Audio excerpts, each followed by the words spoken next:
أعوذ بالله من الشيطان الرجيم. بسم الله الرحمن الرحيم. شهر رمضان الذي أنزل فيه القرآن هدى للناس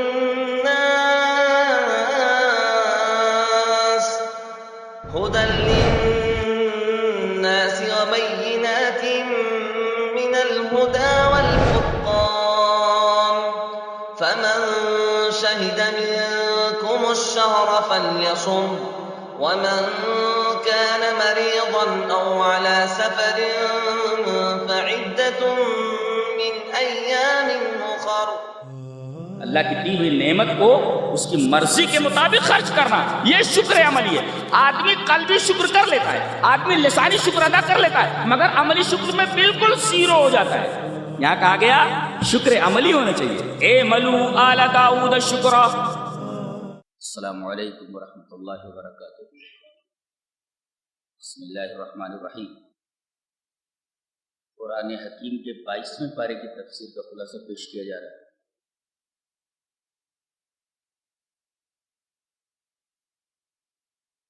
ایک دفعہ ازواج مطہرات نبی کی بیویوں نے نبی کریم صلی اللہ علیہ وسلم سے کہا کہ یہ جو آپ نفقہ خرچ دیتے ہیں اتنے میں پورا نہیں پڑتا، خرچ بڑھائیے۔ اور تمام بیویوں نے نبی کریم صلی اللہ علیہ وسلم کو گھیر لیا، گھیر کر کے بیٹھ گئے۔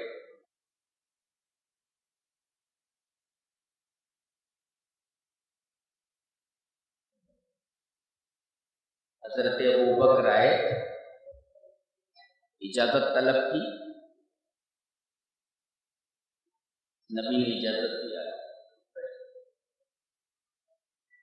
حضرت عمر آئے، انہوں نے اجازت طلب کی، اجازت دی تو اندر آئے۔ دیکھا کہ ازواج مطہرات نبی کریم صلی اللہ علیہ وسلم کو گھیرے ہوئے۔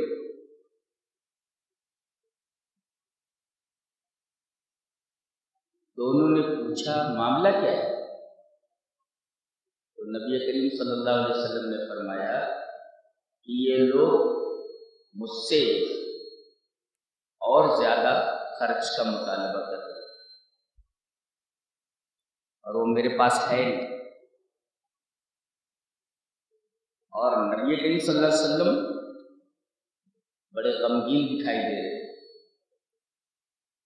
آپ کو ہنسانے کے لیے حضرت عمر نے کہا کہ اللہ کے رسول، اگر بنت خارجہ کی بیٹی یعنی میری بیوی بنت خارجہ اگر مجھ سے خرچ بڑھانے کی بات کرے تو مجھ کی گردن مروڑ دو۔ تو نبی کریم صلی اللہ علیہ وسلم مسکرا پڑے۔ کیا کہا انہوں نے؟ ہنسانے کے لیے نبی کریم صلی اللہ علیہ وسلم کو کہ اللہ کے رسول، اگر میری بیوی خارجہ کی بیٹی بنت خارجہ اگر مجھ سے نفقے کی زیادتی کا مطالبہ کرے تو مجھ کی گردن مروڑ دو۔ نبی کریم صلی اللہ علیہ وسلم مسکرا پڑے۔ آپ نے بتایا یہ خرچے کا مطالبہ کرا۔ حضرت ابوبکر اٹھے اور حضرت عائشہ کی گردن مروڑ رہے تھے، اور حضرت عمر اٹھے، انہوں نے حفصہ کی گردن پکڑی کہ تم لوگ نبی کو پریشان کرتی ہو۔ انہوں نے کہا اللہ کی قسم، ہم اب مزید نفقے کا مطالبہ نہیں کریں گے۔ آیت تخیر نازل ہوئی، ایک طرف دنیا ہے اور ایک طرف میرا نبی ہے۔ تمہیں دنیا چاہیے، میرا نبی چاہیے۔ نبی کریم صلی اللہ علیہ وسلم نے تقریباً 29 دن، 1 ماہ تک تمام بیویوں سے کنارہ کشی کر لی اور ایک بالا خانے میں جا کر کے بیٹھ گئے۔ لوگوں نے یہ سمجھا شاید آپ نے اپنی بیویوں کو طلاق دے دی۔ آیت تخیر نازل ہوئی کہ ایک طرف دنیا، ایک طرف میرا رسول۔ اختیار کرنا تمہارے ہاتھ میں۔ سب سے پہلے حضرت عائشہ نے کہا کہ میں رسول اللہ صلی اللہ علیہ وسلم کو اختیار کرتا ہوں۔ یہ آیت تخییر کسی مفسر نے بہت اچھا کہا، کہتا ہے ایک طرف دنیا کی تنگی اور ترشی ہے اور سخت زندگی ہے، اور ایک طرف اللہ کا رسول، انہوں نے اللہ کے رسول کو اختیار کر کے تنگی اور ترشی کے ساتھ زندگی گزارنا قبول کر لیا، اختیار کر لیا۔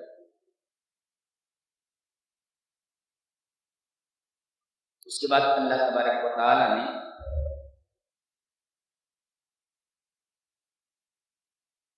تقوی والی عورتوں کے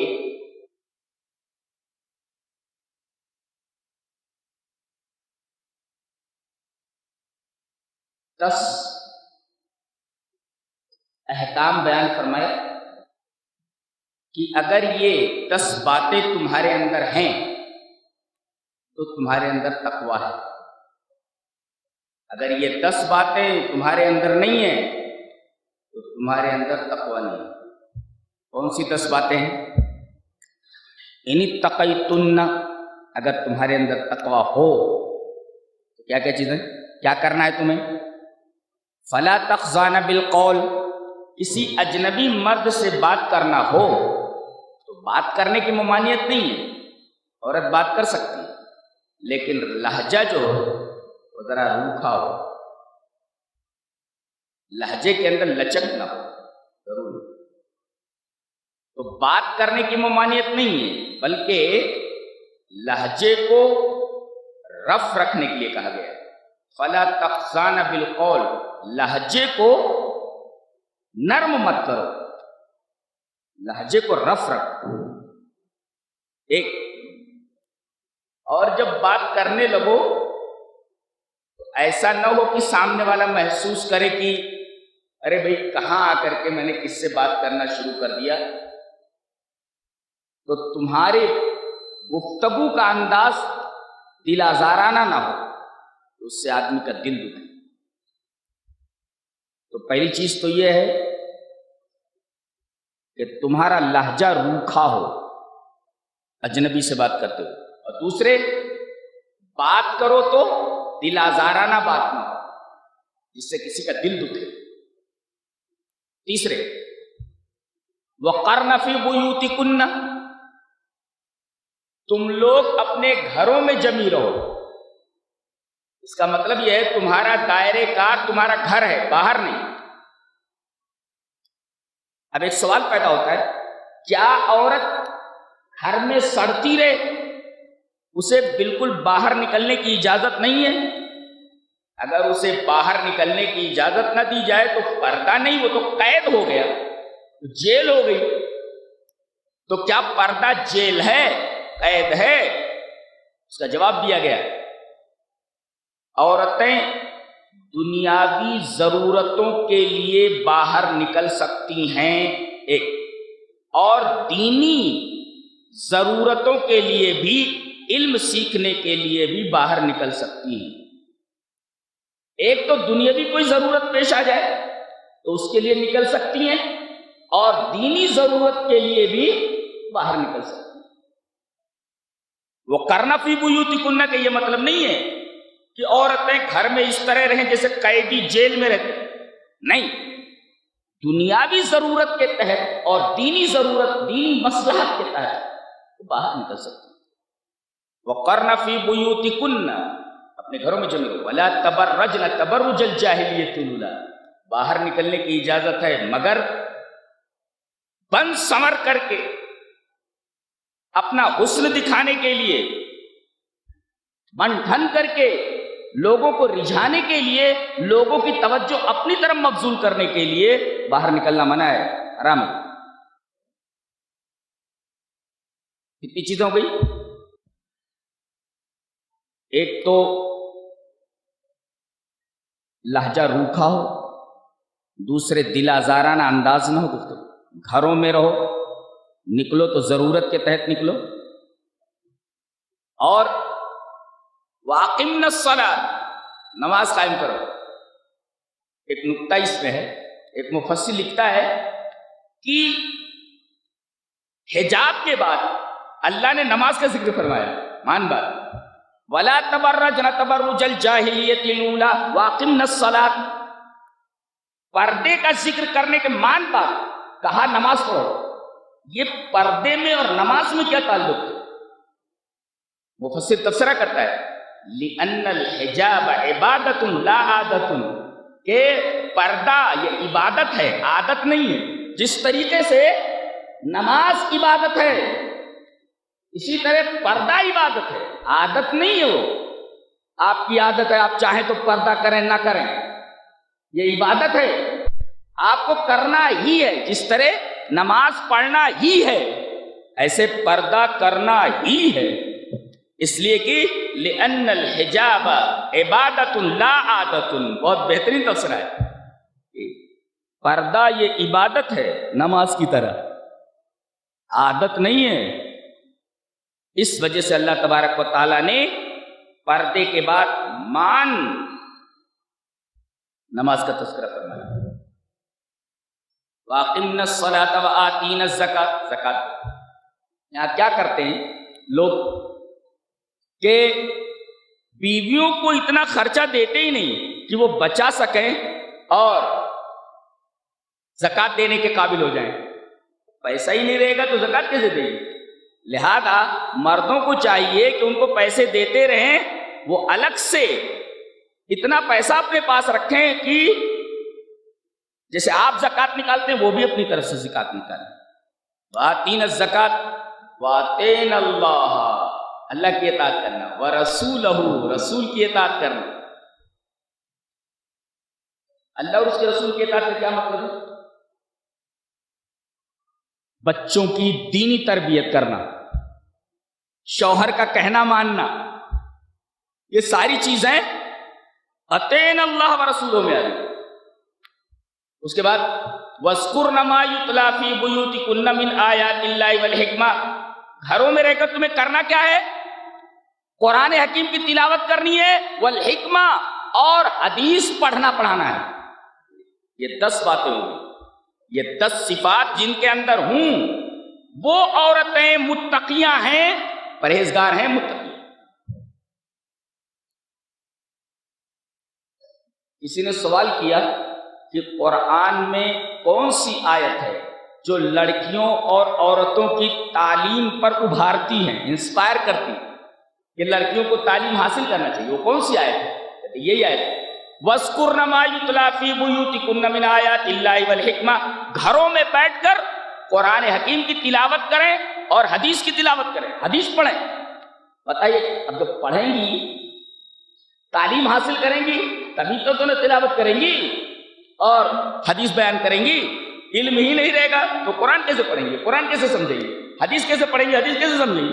اس کا مطلب یہ آیت کریمہ انسپائر کرتی ہے کہ لڑکیوں کو دینی تعلیم دینا چاہیے جس طرح لڑکوں کو تعلیم دیا۔ اس کے بعد اللہ تعالیٰ نے، یہ تو عورتوں کے لیے 10 احکام ہیں متقی بننے کے لیے، اب 10 صفات، اگر یہ 10 صفات تمہارے اندر آ جائیں تو اخلاق و کردار کی اصلاح اچھی طریقے سے ہو جائے۔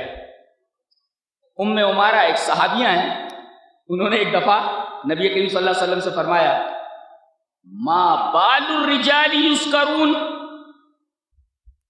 والنساء لا تسکر، کیا بات ہے جو قرآن میں مردوں کا ذکر تو بہت آ رہا ہے، عورتوں کا ذکر نہیں آ رہا ہے؟ یہ کون پوچھ رہی ہے؟ حضرت ام عمارہ، کہ اللہ کے رسول قرآن میں مردوں کا ذکر ہے، عورتوں کا ذکر ہے ہی نہیں۔ اللہ کے رسول نے فرمایا یہ ہے کریمہ تمہارے لیے جس میں تمہاری 10 صفات بیان کی۔ ان المسلمین والمسلمات والمؤمنین والمؤمنات والقانتین والقانتات والصادقین والصادقات والصابرین والصابرات والخاشعین والخاشعات والمتصدقین والمتصدقات والصائمین والصائمات والحافظین فروجهم والحافظات والذاکرین اللہ کثیرا والذاکرات اعد اللہ لهم مغفرۃ واجرا عظیما۔ اللہ تبارک و تعالیٰ نے جس طرح مردوں کی 10 صفات بیان کی، ساتھ ساتھ عورتوں کی 10 صفات بیان کی۔ اسلام، ایمان، قنوت کا مطلب جانتے ہیں؟ کسی عبادت کو پابندی کے ساتھ کرنا، استمرارن کرنا، کنٹینیوسلی کرنا، اس کو کہتے ہیں قنوت۔ صدقہ دینے والے مرد صدقہ دینے والے مرد، اللہ سے ڈرنے والے مرد اللہ سے ڈرنے والے، اللہ کا ذکر کرنے والے مرد اللہ سے ذکر کرنے والے۔ 10 صفات آپ دیکھ لیں، یہ 10 صفات اگر آ جائیں، جن کے اندر بھی آ جائیں، تو ان کے اخلاق و کردار کی، کیریکٹر کی اصلاح ہو جائے۔ اس کے بعد اللہ تبارک تعالیٰ نے فرمایا وَمَا كَانَ لِمُؤْمِنٍ وَلَا مُؤْمِنَةٍ إِذَا قَضَى اللَّهُ وَرَسُولُهُ۔ دنیا میں ہر چیز میں آپشن ہے، یہ کر لو، یہ کر لو، یہ کر لو۔ دنیا کے ہر چیز میں آپشن ہے، آپ کو اختیار دیا گیا ہے، لیکن ایک معاملے میں نو آپشن، آپشن نہیں۔ کب؟ جب اللہ اور اس کے رسول کسی بات کا فیصلہ کر دیں کہ تمہیں کرنا ہے، تو اب آپشن نہیں رہ جاتا، آپشن نہیں۔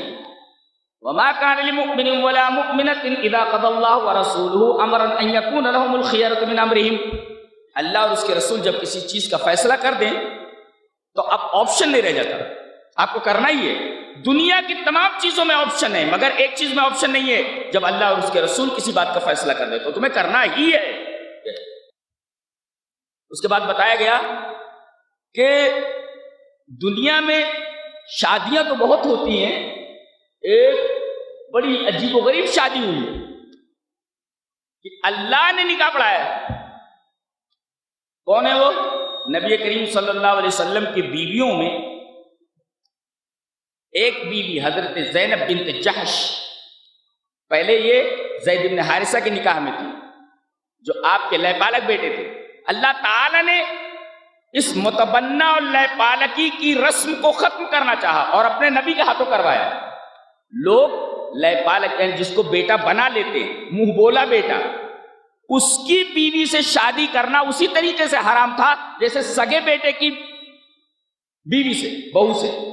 اللہ تعالیٰ نے اس رسم کو ختم کرنا چاہا اور خود نبی کا ہاتھوں ختم کرایا کہ زید بن حارثہ نے جب طلاق دے دی، عدت گزر جانے کے بعد نبی کریم صلی اللہ علیہ وسلم نے پیغام نکاح دیا اور اللہ تعالیٰ نے فرمایا کہ زوجنا، کہا ہم نے زینب بنت جحش سے تمہارا نکاح کر دیا۔ نہ تو مہر متعین ہوئی، نہ نکاح پڑھایا گیا، نہ اور کوئی بات کی گئی، نہ گواہ لائے گئے۔ اللہ تبارک و تعالیٰ نے کہہ دیا زوجنا، کہا ہم نے تمہاری شادی اس سے کر دی، بس ہو گئے۔ نبی کریم صلی اللہ علیہ وسلم ڈائریکٹ گھر میں چلے گئے۔ وہ فخر کیا کرتے، ارے تمہاری شادیاں تو دنیا میں ہوئی ہیں، میری شادی عرش پر ہوئی ہے۔ اللہ فخر کیا کرتے حضرت زینب بنت جحش۔ ایک نقطہ آگے بہت پیارا ہے، کیا شادی کے بعد فوراً تبلیغ کا ذکر کیا گیا۔ جہاں شادی کا بیان ختم ہو رہا ہے وہاں سے کہا جائے الذین یبلغون رسالات اللہ۔ شادی کے ذکر کے بعد تبلیغ کا معاملہ، تبلیغ کا ذکر۔ بعض لوگ کہتے ہیں کہ بھئی ہمارے بیوی بچے ہیں تو ہم دعوت و تبلیغ کیسے کریں، ہمیں موقع ہی نہیں ملتا۔ بتایا گیا دیکھو 9 بیویاں ہیں لیکن تبلیغ و دعوت پر کوئی اثر نہیں پڑ رہا ہے، لہذا کوئی آدمی بہانہ نہ بنائے کہ بیوی اور بچوں میں پھنس کر کے میں تبلیغ نہیں کر رہا ہوں۔ ٹائم نکالو، جتنا ٹائم نکال سکو۔ اسی وجہ سے اللہ تبارک و تعالیٰ نے شادی کے فوراً بعد تبلیغ کا ذکر فرمایا، الذین یبلغون رسالات اللہ۔ تبلیغ کرنا ہی ہے، ایک فریضہ ہے۔ اس کے بعد نبی کریم صلی اللہ علیہ وسلم کی صفات بیان کی گئی، ان میں ایک صفت ہے وَدَاعِيًا إِلَى اللَّهِ، آپ اللہ کی طرف بلانے والے ہیں۔ آج دنیا شخصیتوں کی طرف بلا رہی ہے، آئیے ہمارے پیر صاحب کی طرف، آئیے ہمارے امام صاحب کی طرف، آئیے ہمارے فلاں حضرت کی طرف، آئیے فلاں جناب کی طرف۔ یہاں بتایا جا رہا ہے بلاؤ تو صرف اللہ کی طرف، اگر بلانا ہوتا تو رسول اپنی طرف بلاتے۔ یہاں کہا جا رہا ہے وَدَاعِيًا إِلَى اللَّهِ، نبی کریم صلی اللہ علیہ وسلم کی ایک صفت بیان کی گئی کہ آپ اللہ کی طرف بلانے والے. نقطہ یہ ملا کہ آدمی دعوت دے اگر دین کی تو شخصیت کی طرف نہیں بلکہ اللہ اور اس کے رسول کی طرف دعوت دے. یہ ضابطہ ہے. آج لوگ شخصیتوں کی طرف دعوت دے رہے ہیں، اپنی پارٹیوں کی طرف، اپنے مسلکوں کی طرف دعوت دے رہے ہیں. منع کیا گیا، مسلک کی طرف دعوت نہیں، شخصیت کی طرف دعوت نہیں، کسی حضرت کی طرف دعوت نہیں، کسی جناب کی طرف دعوت نہیں، بلکہ دعوت دی جائے تو وہ داعین الی اللہ، اللہ کے رسول اللہ کی طرف دعوت دے رہے ہیں. جب رسول کا منہج یہ ہے، رسول کا طریقہ یہ ہے کہ آپ اللہ کی طرف دعوت دیں، تو ہم مسالک اور اسی طریقے سے شخصیتوں کی طرف کیسے دعوت دے سکتے ہیں؟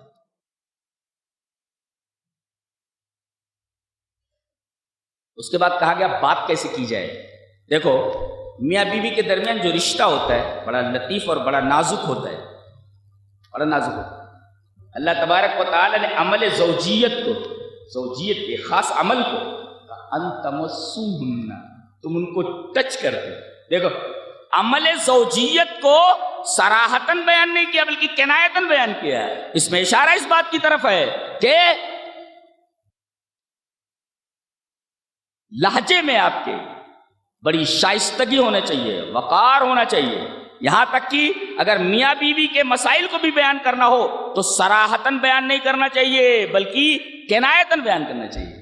اللہ تبارک و تعالی نے عمل زوجیت کو مس سے تعبیر کیا، ٹچ سے تعبیر کیا ہے، صراحتاً بیان نہیں فرمایا. ان تمسوہن. اس کے بعد زینب سے آپ کی شادی ہو گئی، اب ولیمہ، ولیمے میں 300 سے زائد لوگ شریک ہوئے. حضرت زینب بنت جہش کے ولیمے میں 300 سے زائد لوگ شریک ہوئے. اور ایک اس میں بات بڑی پیاری بیان کی گئی کہ حضرت ام سلیم نے ہیس، ایک حلوہ ہوتا ہے، وہ ولیمے میں بھیجا.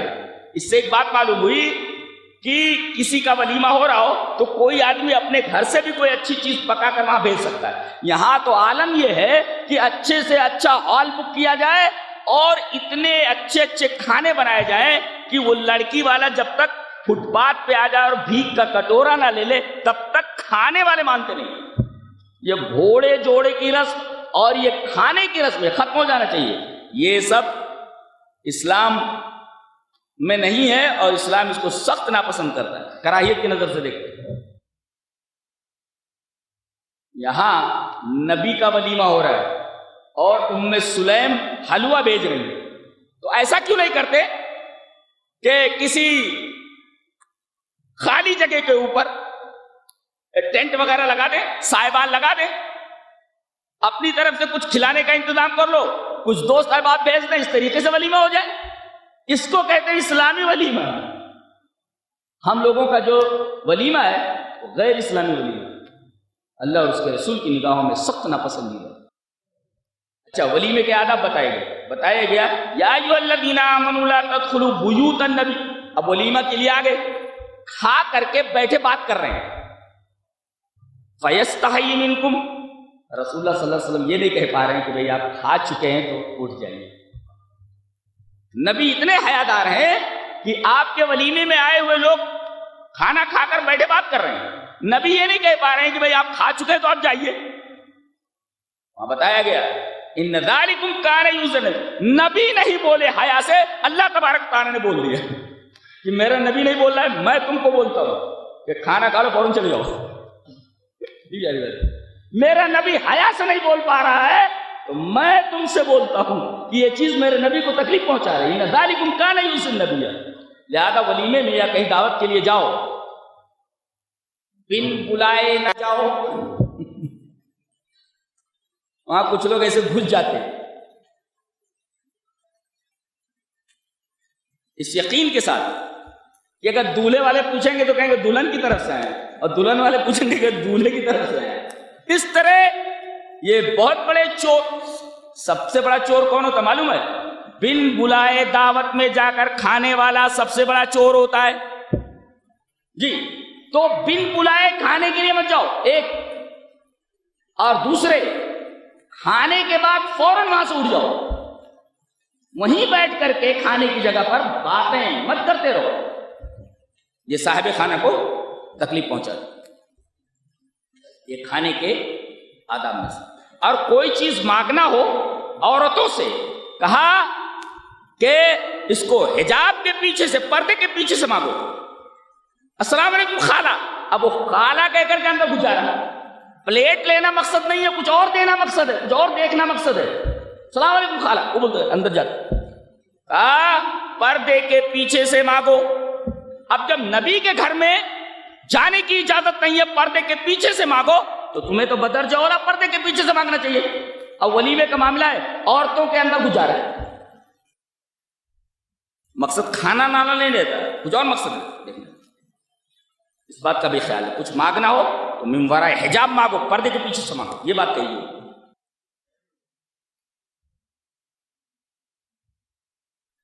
اس کے بعد درود شریف پڑھنے کی تاکید کی گئی، اور خاص طور سے جمعہ کے دن نبی کریم صلی اللہ علیہ وسلم نے فرمایا کہ میرے اوپر بہت زیادہ درود بھیجو. تو جمعہ کے دن زیادہ سے زیادہ درود شریف پڑھنا چاہیے، صحیح حدیث میں.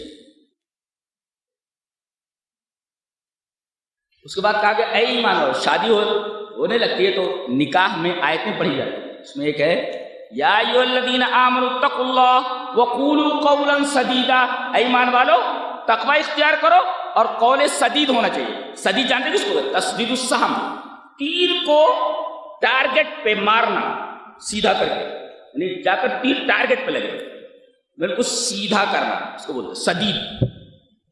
تو ایک ہوتی ہے بات صحیح اور ایک ہوتی ہے بات سیدھی. سیدھی بات میں اور صحیح بات میں کیا فرق ہے؟ یہاں اللہ نے یہ نہیں کہا یا ایھا الذین آمنوا اتقوا اللہ وقولوا قولا سدیدا، قولا سدیدا نہیں کہا، قولا سدیدا کہا. بات صحیح ہو یہ نہیں کہا، بات سیدھی ہو. تو سیدھی بات میں اور صحیح بات میں کیا فرق ہے؟ بات صحیح رہتی ہے لیکن سیدھی نہ ہونے کی وجہ سے فتنہ ہو جاتا ہے. جیسے کوئی اجنبی عورت ہے، آپ ادھر سے گزرے، اماں اسٹیشن جانے کا راستہ کون سا؟ اماں، برابر. یہ بات سیدھی ہے. اور یہ کہہ دے اے میرے باپ کی بیوی، اسٹیشن کا راستہ کس طرح؟ دیکھو بات وہی ہے. اماں، اماں کون ہوتا ہے؟ باپ کی بیوی ہوتی ہے. تو اماں اگر آپ نے کہا تو بات صحیح ہے، بات سیدھی ہے، بات سیدھی ہے. لیکن اگر آپ نے کہا اے میری باپ کی بیوی، فوراً چپل اڑا لیں گے، اس لیے کہ بات صحیح تو ہے مگر سیدھی نہیں ہے. باپ کی بیوی کو اماں کہا جاتا ہے، لیکن یہاں بات صحیح ہے مگر سیدھی نہیں ہے. تو کبھی کبھی بات صحیح ہوتی مگر سیدھی نہیں ہوتی، جسے فتنہ ہو جاتا ہے. اللہ تعالیٰ نے کہا گھروں میں نندوں کو چاہیے کہ بات سیدھی رکھے، ساس کو چاہیے کہ بات سیدھی رکھے، بہو کو چاہیے کہ بات سیدھی رکھے، سسر کو چاہیے کہ بات سیدھی رکھے. صحیح بھی ہو تو نظر انداز کر کے بات کو سیدھی کریں. سارے معاشرے کا بگاڑ اور شادیاں جو ٹوٹتی ہیں اس کی بنیادی وجہ یہ ہوتی ہے کہ قول سدید نہیں ہوتا. صحیح تو میں نے کہا کہ میں تو صحیح بولی نا، ارے صحیح بولی لیکن سیدھی نہیں تھی، اس وجہ سے گڑبڑ ہو گئی. میں نے کہا غلط بولی، ایسا بہو بولتی، نند بولتی ارے میں نے کہا غلط، میں نے کہا غلط بول دیا، میں نے صحیح بولی تھی. صحیح تو ہے مگر سدید نہیں، سیدھا نہیں. اس کے بعد اللہ تعالیٰ نے فرمایا انسان ظلوم اور جہول ہے. ظلوم اور جہول، ایک مفسر اس پر تبصرہ کرتا ہے، کہتا ہے الظلم انہ کان ظلوما جہولا، انسان ظالم اور جاہل ہے. مفسر تبصرہ کرتا ہے الظلم والجہل اصل کل شر، یہ ظلم اور جہالت یعنی آدمی کسی پر ظلم کرے اور جاہل ہو، یہ ظلم اور جہل یہ ہر برائی کی جڑ ہے. اگر آدمی کے پاس ظلم ہے اور جہل ہے تو سمجھو ساری برائیاں اس آدمی میں اکٹھا ہو گئی، تمام برائیوں کی جڑ اس کے پاس ہے. ہر برائی کر سکتا ہے کون؟ ظالم اور جاہل. تو الظلم والجہل ہما اصل کل شر، یہ ظلم اور جہالت یہ دونوں چیزیں ہیں. اگر آدمی ظالم ہو جائے نا ہر کام کر سکتا ہے، ہر برائی کر سکتا ہے. آدمی جاہل ہو ہر کام کر سکتا ہے. تو یہ دونوں چیزیں ظلم اور جہالت یہ آدمی کو تمام برائیاں کرنے پر ابھارتے ہیں، تمام برائیوں کی جڑ ہے یہ دونوں چیزیں جس کے اندر آ گئی، آدمی ہر برائی کرنے پر آمادہ ہو جائے۔ اس کے بعد حضرت داؤد علیہ السلام کو واقعہ بیان کیا گیا، دو باتیں کہی، اعملوا آل داؤد شکرا، ایک بات یہ، اور ان کے بارے میں وَأَلَنَّا لَهُ الْحَدِيدَ، ہم نے ان کے لیے لوہے کو موم بنا دیا تھا۔ دو باتیں کہی، کوئی چھوٹے سے چھوٹا کام ہو اسے حقیر نہیں سمجھنا چاہیے۔ اگر حلال آدمی اس پیشے کے ذریعے کما رہا ہے تو پیشہ کتنا ہی چھوٹا کیوں نہ ہو اسے حقیر نہیں سمجھ رہے۔ دیکھیے یہ لوہاری کا کام کر رہے ہیں، لوہار ہیں کون؟ حضرت داؤد۔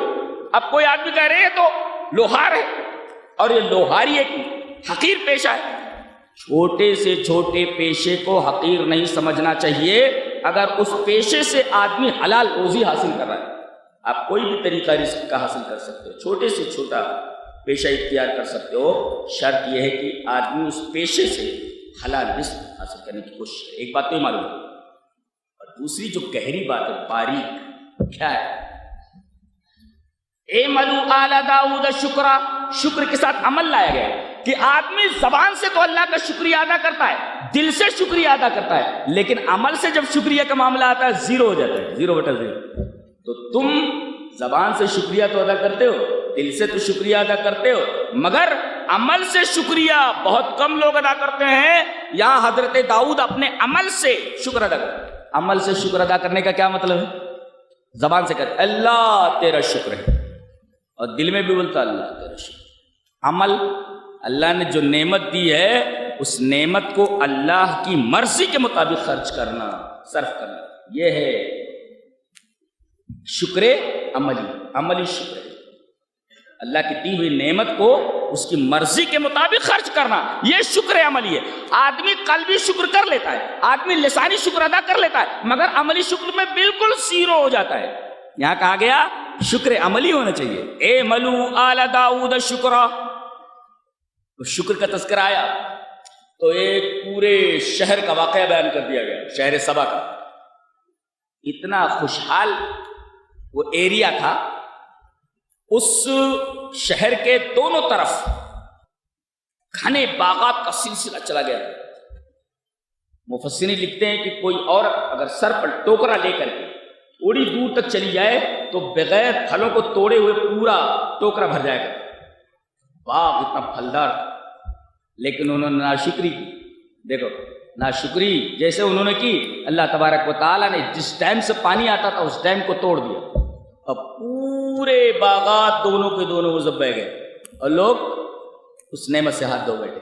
تو شکر کا تذکرہ آیا تو اس میں یہ تعلیم دی گئی ایک واقعے کے ذریعے کہ اگر آدمی شکر نہیں کرتا تو نعمت چھین لی جاتی ہے، اور آدمی نعمت کے دیے جانے کے بعد نعمت کا شکر کرتا ہے تو نعمت کے اندر اضافہ ہوتا ہے۔ لئن وَإِسْتَأْذَنَ رَبُّكُمْ لَئِن شَكَرْتُمْ لَأَزِيدَنَّكُمْ وَلَئِن كَفَرْتُمْ إِنَّ عَذَابِي لَشَدِيدٌ۔ اگر شکر کرتے ہو تو نعمتوں میں اضافہ، شکر نہیں کرتے ہو نعمتیں چھین لی جاتی ہیں۔ یہ واقعہ بیان کر کے بتایا گیا، ایک تو اورل بتایا گیا، پھر پریکٹیکل بتایا گیا۔ پہلے اورل ہے، شکر کرو جیسے داؤد نے کیا تو ہم نے ان کو نوازا، اور دیکھو ناشکری کیا ہے، پریکٹیکل دیکھ لو، پورا شہر تباہ کر دیا گیا، فٹ پاتھ پر کھڑا کر دیا گیا۔ اس کے بعد اللہ نے فرمایا وما انفقتم من، تم جو خیر چیزیں خرچ کرتے ہو، وما انفقتم من شيء فهو يخلفه وهو خير الرازقين، اس پر ایک مفسر کا بڑا پیارا تفسیر ہے، پہلے ترجمہ دیکھ لو۔ اللہ فرماتا ہے تم کوئی بھی چیز خرچ کرو اللہ اس کا بدل دے دیتا ہے۔ کوئی چیز خرچ کیے نا اللہ اس کے بدلے دے دیتا ہے۔ دنیا والے کیا کرتے ہیں، جتنا تم نے دیا ہے اتنا دے دیتے ہیں۔ آپ نے 10 روپیہ دیا 10 روپیہ دے دیتے، لیکن اللہ نے فرمایا میں کیسے دیتا ہوں، وہ خیر الرازقین، تم میرے راستے میں دو، میں اسے کئی گنا بڑھا کر کے واپس کرتا ہوں۔ اس پر ایک مفسر کا بڑا پیارا تفسیر کیا کہتا ہے، انفق ما فی الجیب یاتیک ما فی الغیب۔ بہت بہترین تفسیر ہے، کیا بولتا ہے، انفق ما فی الجیب یاتیک ما فی الغیب، تو خرچ کر دے جو کچھ جیب میں ہے تو آئے گا تیرے پاس جو کچھ غیب میں ہے۔ جیب سے خرچ کر دے تو غیب سے آ جائے گا. جیب اور غیب کا قافیہ دیکھو, انفق ما فی الجیب, جیب کے اندر جتنی چیزیں نکال دے تو وہ چیزیں آ جائیں گی جو غیب میں ہیں. انفق ما فی الجیب یاتی کا ما فی الغیب. اگر غیب سے آپ کو لینا ہے تو جیب سے نکال دو. یہاں جیب سے نکالتے نہیں, غیب سے آنے کے لیے دعا کرتے رہتے ہیں. جیب خالی کر دو اوپر سے آ جائے گا نا. ارے بھئی یہ پانی ختم ہو جائے گا تبھی نا اس کے اندر پانی ڈالیں گے. پانی بھرا رہے گا تو کہاں رکھیں گے اس کو؟ لہٰذا اس کو پہلے خالی کر دو نا نئے پانی کے لیے. تو انفق ما فی الجیب یاتی کا ما فی الغیب, جو کچھ جیب میں خرچ کر دے غیب سے آ جاتی تیرے پاس. اور ایک مفسر کا تفسیرہ قال ابو حازم کا تفسیرہ ہے, قال ابو حازم عجبت لمن يدخر مالا بعد سماعه هذه الآية. مجھے تعجب ہوتا ہے اس آدمی پر جو مال جمع کرتا ہے اور اللہ کی راہ میں خرچ نہیں کرتا اس آیت کو سننے کے بعد, کہ اللہ کی راہ میں خرچ کرو, جیسے خرچ کرو گے اللہ اس سے زیادہ تمہیں دے دے گا. اس آیت کو سننے کے بعد آدمی اللہ کی راہ میں خرچ نہیں کرتا. مجھے اس آدمی پر تعجب ہے. گویا اس آدمی کا اس آیت پر یقین ہے. اس کے بعد ایک بڑی پیاری بات قرآن حکیم بولتا ہے. ایک سوال آپ سے کرتا ہوں, پہلے سوال کا جواب دو. سب سے بڑا عذاب دنیا میں کیا ہے یا آخرت میں؟ سب سے بڑا عذاب. امام غزالی نے اس کا جواب دیا اس آیت کریمہ کی روشنی. اس اہم سوال کا جواب اس آیت کریمہ کی روشنی میں دی ہے. کیا؟ وحیل بینہم وبین ما یشتہون کما فعل باشیائہم من قبل. ان کے درمیان اور ان کی خواہشوں کے درمیان رکاوٹ کھڑی کر دی گئی ہے. یہ ہے آدمی اور یہ ہے اس کی خواہش, یہ اس کی تمنائیں. اللہ نے آدمی اور اس کی تمناؤں کے درمیان بیریئر لگا دیا, ایک آڑ کھڑی کر دی. اب بتاؤ آدمی اور تمناؤں کے درمیان اس کے اگر بیریئر لگا دیا جائے, آڑ یا دیوار کھڑی کر دی جائے, اس کا کیا مطلب ہوا؟ آدمی کو یہ تمنائیں ملنے والی نہیں ہے. تمنائیں ادھر ہے, آدمی ادھر ہے, بیچ میں دیوار ہے, تو یہ تمنائیں وہاں پہنچیں گی کیسے؟ کیا تعبیر ہے, اللہ اکبر, کتنی حسین تعبیر, بیوٹیفل ریڈینس, کیا بیوٹیفل ایکسپریشن. کہ وحیل بینہم وبین ما یشتہون کما فعل باشیائہم. ان کے درمیان اور ان کی خواہشات اور ان کی تمناؤں کے درمیان اونچی دیوار کھڑی کر دی گئی. اللہ. اس پر امام غزالی کہتے ہیں, تبصرہ ہے, اعظم العذاب ان یمنع الانسان مرادہ. سب سے بڑا عذاب یہ ہے کہ آدمی کو اس کی تمنا سے روک دیا جائے. وہ چاہتا ہے کچھ مگر ملتی نہیں, اور تمنا جتنی شدید ہو اور آدمی کو اس سے روکا جائے تو اتنا ہی زیادہ اسے عذاب حاصل ہوتا ہے, عذاب ملتا ہے. اب حضرت عبداللہ ابن عمر کا ایک واقعہ لے لو, پوری بات سمجھ میں, پوری آیت سمجھ میں آ جاتی. کیا؟ حضرت عبداللہ ابن عمر رضی اللہ تعالی عنہ نے یہ آیت کریمہ پڑھی کہ ان کے درمیان اور ان کی تمناؤں کے درمیان دیوار کھڑی کر رونے لگے, زاروں قطار رونے لگے. ان کے شاگردوں نے, پاس میں بیٹھے ہوئے لوگوں نے پوچھا, مایوب کی, آپ کیوں رو رہے؟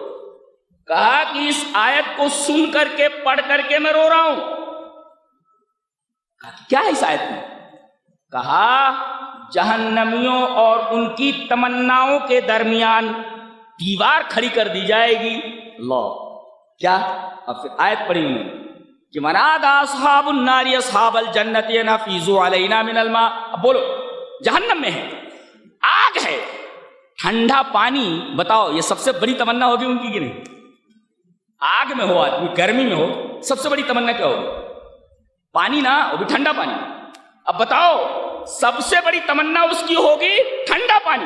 اب بتاؤ اس سب سے بڑی تمنا سے اگر اس کو روک دیا جائے تو اس کو کتنا بڑا عذاب اور کتنا دکھ ہوگا. تو سب سے بڑا دکھ یہ ہے, سب سے بڑا عذاب یہ ہے کہ آدمی کو اس کی تمنا سے روک دیا جائے.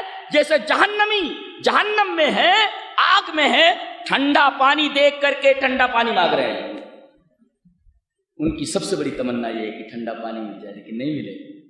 حضرت عبداللہ ابن عمر کہہ رہے ہیں کہ ان کے درمیان اور ان کے تمناؤں کے درمیان دیوار کھڑی کر دی گئی, تمنا پوری نہیں ہو رہی ہے. سب سے بڑے عذاب میں مبتلا ہیں, پانی مانگ رہے ہیں, پانی مل نہیں رہا ہے. زارو قطار ہو رہا ہے. تو علامہ غزالی کا جو تفسیرہ ہے کتنا خوبصورت ہے. اعظم العذاب ان یمنع الانسان مرادہ، سب سے بڑی تکلیف اور سب سے بڑا عذاب یہ ہے کہ آدمی کو اس کی تمنا سے روک دیا جائے. یاد رکھو، سب سے بڑا عذاب کون سا؟ آدمی کو اس کی تمنا سے روک دیا جائے. اس کے بعد پیاری بات کہی جا رہی ہے. پہلے دیکھ لو، ڈور ہوتی ہے، ڈور، ایک پتنگ. بولو یہ پتنگ اگر ڈور کا سپورٹ نہ پائے تو فضا میں رہ سکتی ہے؟ نہیں. اگر پتنگ کو ڈور کا سپورٹ نہ ملے تو پتنگ گر جائے گی. ایسے ہی ایمان کو عمل صالح کا سپورٹ نہ ملے تو ایمان اوپر نہیں جاتا. یہی وجہ مفسر لکھتا ہے کہ آدمی کہتا ہے میرے پاس ایمان ہے، میرے پاس ایمان ہے، میرے پاس ایمان ہے. 200 سے زائد جگہوں پر قرآن میں آمنوا وعملوا الصالحات، آمنوا وعملوا الصالحات، آمنوا وعملوا الصالحات، 200 سے زائد جگہوں پر ہے. کیا؟ ایمان کے بعد عمل صالح. یہ ایمان کے بعد عمل صالح، اچھے عمل کا ذکر کرنے کا کیا مطلب؟ اس پر ایک مفسر بڑا پیارا بہت خوبصورت تبصرہ کرتا ہے. کہتا ہے الایمان بلا عمل کالشجر بلا ثمر. ایمان بغیر عمل کے ایسے ہے جیسے وہ درخت جس کے اندر پھل نہ ہو. تو الایمان بلا عمل کالشجر بلا ثمر. ایمان، عمل کے بغیر ایمان ایسے ہے جیسے پھل کے بغیر درخت. لہذا آپ ایمان لائے ہیں تو آپ کو عمل کرنا ہی ہے. اب دیکھو کہا گیا الکلم الطیب یصعد الیہ الکلم الطیب، اس کی طرف پاک کلمے چڑھتے والعمل الصالح یرفعہ. کلمہ چڑھتا ہے لا الہ الا اللہ محمد رسول اللہ، اور نیک عمل اس کو بلند کرتا ہے. ایسے ہی نا، ڈور نہ ہو تو پتنگ بلند نہیں ہو سکتی، فضا میں گر جائے گی. اسے عمل صالح کا سپورٹ چاہیے. اگر ایمان کو اللہ تک پہنچانا ہے تو اسے عمل صالح کا سپورٹ دو، بلند کرو اس کو. یرفعو، بلند کرو. جیسے ڈور کی وجہ سے پتنگ بلند ہوتی ہے، اگر ڈور نہ ہو تو پتنگ گر جائے. ایسے ہی اگر عمل صالح نہیں تو آپ کا ایمان گر جائے گا. ایسے ہی الایمان بلا عمل کالشجر بلا ثمر، بغیر پھل کے درخت. اس کے بعد بڑی حسین بات کہی جا رہی ہے کہ دنیا میں لوگ بہت ساری تجارتیں کرتے ہیں اور ہر تجارت میں گھاٹا بھی ہوتا ہے، نفع بھی ہوتا ہے. مفسر کے تفسیرہ دیکھو، تجارت لن تبور. اللہ فرما رہا ہے ایک تجارت ایسی ہے جس کے اندر گھاٹا نہیں ہے. مفسر تجارت لن تبور والی آیت کے ٹکڑے پر بحث کرتا ہے کہ کل التجاراتی تربح وتخسر الا التجارت مع اللہ ولا تخسر بل ہی رابحۃ دوما قط. کہتے ہیں کہ دنیا کی تمام تجارت کے اندر نفع بھی ہوتا ہے، نقصان بھی ہوتا ہے، لیکن ایک تجارت ایسی ہے کہ اس کے اندر گھاٹا نہیں ہوتا، اس کے اندر صرف نفع ہوتا ہے. اللہ سے تجارت کر لو، اس تجارت کے اندر کوئی گھاٹا نہیں ہے، یہ برابر نفع دینے والی تجارت ہے. تو تمام تجارتوں میں نفع و نقصان دونوں، لیکن اللہ کے ساتھ اگر کوئی تجارت کر لے تو صرف نفع ہی نفع ہے. لہذا اللہ سے تجارت کرو. اللہ سے تجارت، اللہ سے تجارت کا کیا مطلب؟ اللہ کی راہ میں خرچ کرنا، اللہ کی راہ میں لگانا. لگا رہا انویسٹ کر رہے ہیں تو انویسٹ میں پیسہ آتا ہے، لہذا اللہ کی راہ میں انویسٹ کرو. اب دیکھو بڑی پیاری بات ہم لوگوں کے لیے، اور آج اسی آیت کو سامنے رکھ کر کے پوری رات گزارے ڈرتے ہوئے. ثم اورثنا الكتاب الذين اصطفينا من عبادنا فمنهم ظالم لنفسه ومنهم مقتصد ومنهم سابق بالخيرات باذن الله. اس آیت کریمہ کو اچھی طرح سمجھو. کہا کہ ہم نے اپنے ان بندوں کو کتاب کا وارث بنایا. کتاب کی ان کو، کن کو؟ اصطفینا، ہم نے ان کو چن لیا. اس پر ایک مفسر تفسیرہ کرتا ہے اہل القرآن هم الصفوہ. اللہ تبارک و تعالی نے ان لوگوں کو چن لیا ہے جو قرآن کو سمجھتے ہیں، قرآن کو بیان کرتے ہیں. گویا کہ استفینا کی تعبیر میں اہل القرآن داخل ہیں، یعنی جو قرآن کو بیان کرتے ہیں، قرآن حکیم کو سمجھتے ہیں، وہ اللہ تعالیٰ کی اس آیت کریمہ کے اس لفظ میں داخل ہیں. استفینا کے اندر اللہ نے انہیں چن لیا ہے. اہل القرآن هم الصفوہ. صفوہ کون ہے؟ جن کو اللہ نے منتخب کر لیا ہے، چن لیا ہے. کون ہے وہ؟ اہل القرآن ہے، قرآن کو سمجھتے اور بیان کرتے ہیں، وہ اس آیت کریمہ میں داخل ہے. ان کا مقام دیکھے کتنے بڑے مقام پر پائی گئے. ایک اس کے بعد اللہ تعالیٰ نے فرمایا 3 قسم کے لوگ: ظالم، مقتصد، سابق بالخیرات. 3 قسم کے لوگ. یہ سابق بالخیرات، نیکیوں کے اندر سبقت کرنے والا، آخر میں یہ بلا حساب و کتاب جنت میں جائے گا. اور یہ جو پہلا والا ہے، پہلا والا فمنہم ظالم لنفسہ ومنہم مقتصد، یہ آخر سے لے لیں. یہ جو تیسرا ہے نیکیوں کے اندر سبقت کرنے والا، اسے بے حساب کتاب جنت میں داخل کر جائے گا. یہ دوسرا جو اقتصاد بیچ والا، اس سے ہلکا سوال جواب کر کے چھوڑ دیا جائے گا. سوال کیا جائے گا اس سے ہلکا آسان سوال کر کے چھوڑ دیا جائے گا. یہ بندہ، اس سے سخت سوال کیا جائے گا. ظالم اب یہ پھنس جائے گا.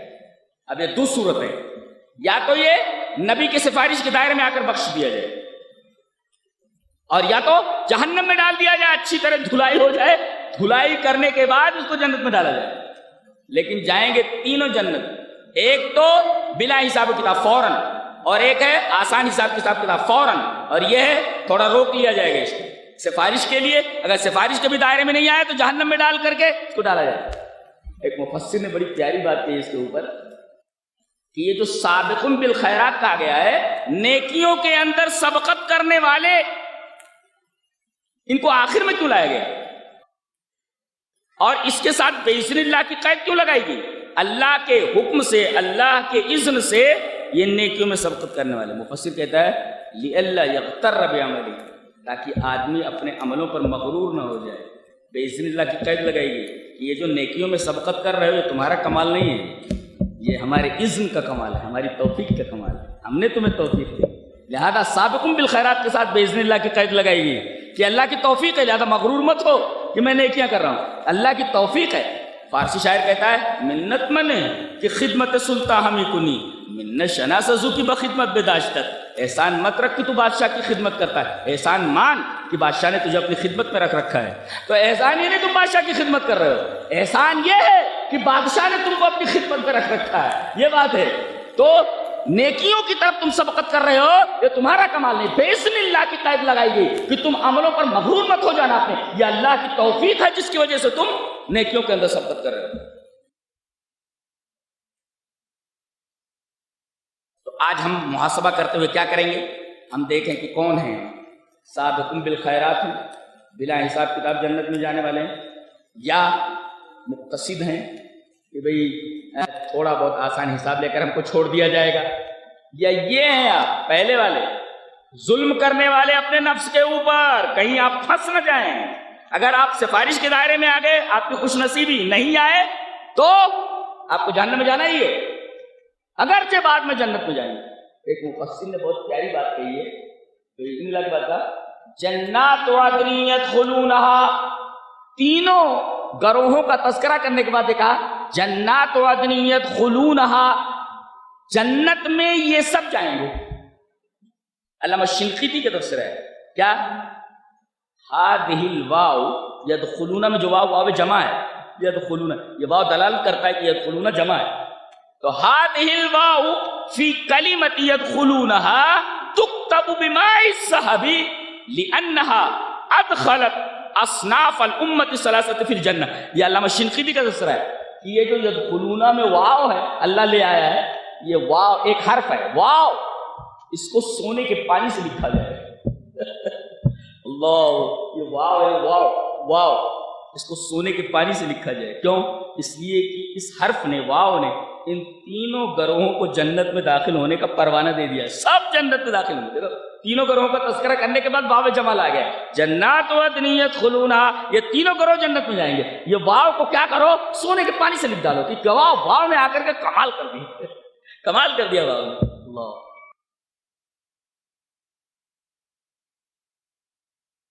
اس کے بعد کہا گیا اگر کسی کی عمر زیادہ کر دی گئی، 60 سال، 70 سال، 80 سال، 90 سال. ہمارے پھوپھا ہیں ابھی 112 سال کے ہوئے، 112 سال. ابھی 2-3 مہینہ ہوا انہوں نے سائیکل چھوڑی. 112 سال کی عمر ہے، ابھی چشمہ نہیں لگاتے میرے پھوپا ہے، 112 سال کی عمر. فرمایا گیا اولم نعمرکم ما یتذکر فیہ من تذکر وجاءکم النذیر، اگر تمہارے پاس نذیر آ گیا ڈرنے والا اور تمہیں لمبی عمر عطا کی گئی، تو اس پر ایک مفسر نے بڑا پیارا تبصرہ کیا ہے، کہتا ہے ان طول العمر حجت، لمبی عمر یہ حجت ہے تمہارے خلاف. اللہ فرمائے گا اتنی لمبی عمر تھی، سدھرا نہیں تو، سدھرا نہیں تو. ارے بھائی چلو کسی کی عمر کم ملی تو اللہ کے حضور عذر کر سکتا ہے، اللہ عمر بہت تھوڑی نہیں کر سکتا. اللہ فرمائے گا یہ 30 سال میں مر گیا، چلو بھائی کہہ رہا ہے کہ بھائی مجھے تھوڑی عمر ملی، اور تو 100 سال تک زندہ رہا، اب تیرے لیے عذر معذرت کی کوئی جگہ نہیں رہ گئی. تو یہ طول العمر حجت، یہ لمبی عمر تمہارے لیے حجت ہے، تمہارے خلاف دلیل ہے یہ کہ تمہیں اتنی لمبی عمر دی گئی لیکن تم سدھرے نہیں. تو ان طول العمر حجت، بہت پیارا تبصرہ ہے اس آیت کریمہ کو. اس کے بعد کہا انما یخشی اللہ من عبادہ العلماء. پہلے تو اس میں علم کی فضیلت بیان، علم کی فضیلت بتائی کہ علم ایسی چیز ہے جو دل میں اللہ کی خشیت پیدا کرتی ہے، ڈر پیدا کرتی ہے. ایک یہ علم کی فضیلت، خشیت کے ساتھ علم کو جوڑا گیا. علم ایسی چیز ہے جو انسان کے دل میں خشیت پیدا کرتی ہے، یہ علم کی فضیلت معلوم ہے. شیخ سعود الشرائم قاضی ہیں وہاں، بہت بڑے عالم اور قرآن بڑی گہری نظر ہے. مسجد نبی کے امام بھی قرآن بہت اچھا پڑھتے ہیں، سنو بہت پیارا قرآن پڑھتے ہیں. سعود الشرائم ان کا تفسیر ہے، وہ کہتے ہیں کہ جب کوئی مسئلہ آتا ہے تو کہتے ہیں کبار علماء سے پوچھو، بڑے بڑے علماء سے پوچھو. یہ بڑے بڑے علماء کون ہیں؟ وہ پوچھتے ہیں. کوئی مسئلہ آتا ہے تو کہتے ہیں کبار علماء کے پاس جاؤ، بڑے بڑے علماء سے پوچھو. یہ بڑے بڑے علماء کون ہیں؟ ان کی تحدید کون کرے گا؟ یہ بڑے عالم ہیں. یہ چھوٹے بھائیے یہ تعین کریں گے کہ یہ بڑے عالم ہیں؟ اللہ نے خود متعین کر دیا ہے کہ بڑے عالم کون ہیں، کبار علماء کون ہیں. انما یخشی اللہ من عبادہ العلماء. اگر عالم اللہ سے ڈر رہا ہے تو کبار علماء میں سے بڑا عالم ہے وہ، اور اگر اللہ سے نہیں ڈر رہا ہے تو کوڑی کا بھی نہیں ہے، وہ عالم نہیں ہے.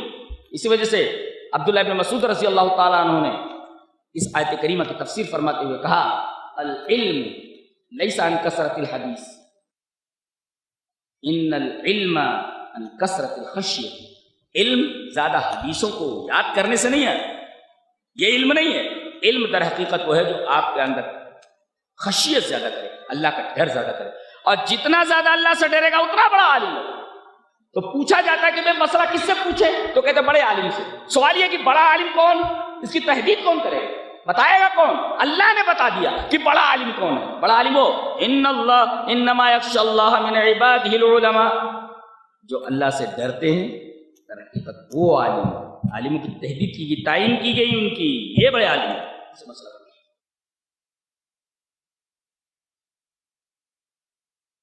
اس کے بعد کہا گیا کسی کے خلاف سازش مت کرو، سازش مت کرو. کہا گیا ولا یحیق المکر السیء الا باہلہ، کیونکہ اگر کوئی آدمی سازش کرتا ہے تو سازش کا وبال خود اس کو پر آتا ہے. اسی آیت کریمہ کی روشنی میں محاورے بنے. کیا؟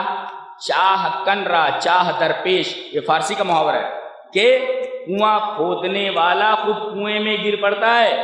چاہ کنرا چاہ. اور اردو میں محاورہ ہے کہ کسی کے لیے کنواں کھودنے والا وہ دوسری کنویں میں گر پڑتا ہے. اور عربی میں 2 محاورے ہیں، من حفرا حفرۃ لاخیہ وقع فیہ، جو آدمی اپنے بھائی کے لیے کنواں کھودتا ہے اس میں خود گر پڑتا ہے. اور ایک محاورہ اور ہے من مکر مکر بھی، جو مکاری کرتا ہے نا اس کے ساتھ مکاری کی جاتی ہے. یہ قاعدہ ہے دنیا کا. اللہ تبارک و تعالیٰ نے یہ قاعدہ بنا رکھا ہے کہ جو کسی کے خلاف سازش کرتا ہے اس کے خلاف سازش ہوتی ہے. جو دوسروں کے لیے کنواں کھودتا ہے اللہ اس کو اسی کنویں کے اندر گرا دیتا ہے. تو کسی خلاف سازش نہ کی. اس کے بعد ایک بات کہیے، فقیر ہونا پسند کرو گے کہ مالدار ہونا؟ بولو.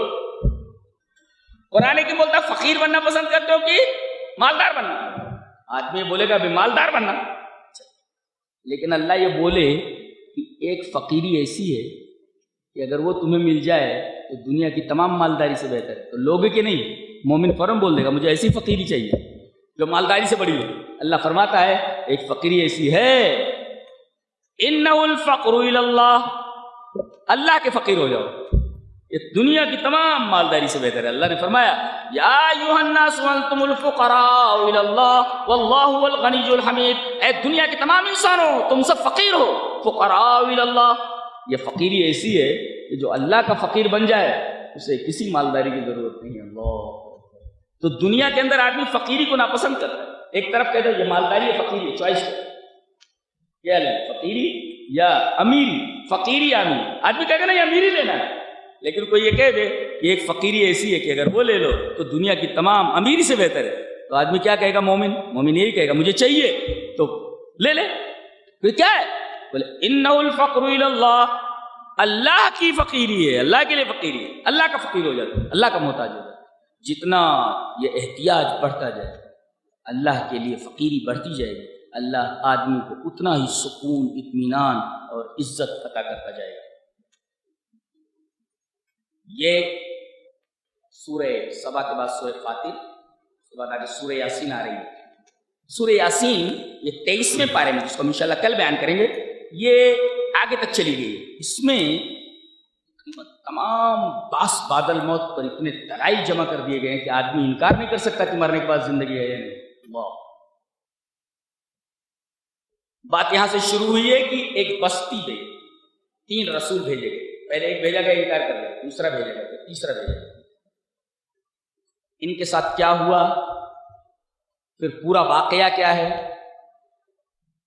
تفصیل ہے، اور اس پر اللہ تعالیٰ کی طرف سے جو بیانات ہیں سچ مچ اس لائق ہیں کہ دل کے کانوں سے سنا جائے اور دل کی گہرائیوں میں اتار لیا جائے اور اس پر عمل کرنے کے لیے تیار ہو جائے جائے.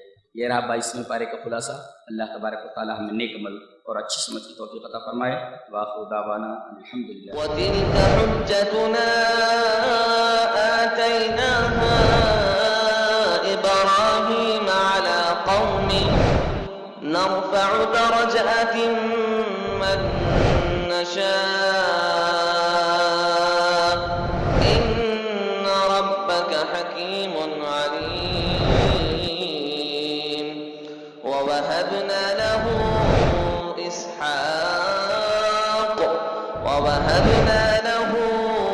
إسحاق ويعقوب كلا هدينا ونوحا هدينا من قبل